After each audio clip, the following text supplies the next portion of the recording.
আপনাদের মধ্যে অনেকেই আছেন যারা বাংলিশ বানানে এসএমএস লিখতে পারেন না।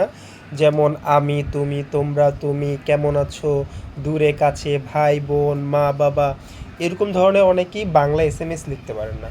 তাদের প্রথমে ইংরেজি বানানগুলো আগে ভালোভাবে শিখতে হবে, যেগুলো যেমন ABCD, এগুলো কোনটার কী কী উচ্চারণ হয়, কিভাবে আকার রসিকারগুলো হয়, এগুলো ভালো করে শিখতে হবে। আপনি যখন এগুলো মোটামুটিভাবে পারবেন, তখন আপনি মিলিয়ে মিলিয়ে যে কোনো বানান পারবেন। শুধু এই ধরনের বানান না, আপনি ইংরেজির বড় ছোট বড় বড় বানানগুলো, যেমন এই যে ধরেন responsible, information, management, adventure, communication, তখন এই ধরনের বানান, যে কোনো বানান আপনি আপনার জন্য মিলাতে সহজ হবে। তখন আপনি নিজে নিজেই মিলিয়ে মিলিয়ে বানান পড়তে পারবেন। এরপরে যখন ধরেন আবার ধরেন 3 অক্ষরের প্রচুর বানান আছে, যেমন ধরেন bat, cat, bag, bar, bed, fat, cab, has, net, fit, এরকম প্রচুর বানান আছে আমাদের শিটগুলোতে।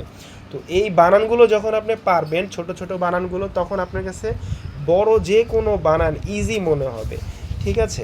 তারপরে ধরেন 4 অক্ষরে বানান আছে, যেমন bird, cost, fair, face, fact, fair, fall, farm, fast, fair, feel, file, তারপরে ডাইভ, ডেস, deep, dead, dark, deal, cute, প্রচুর বানান এগুলো আমাদের এই শিটগুলোর মধ্যে দেওয়া আছে।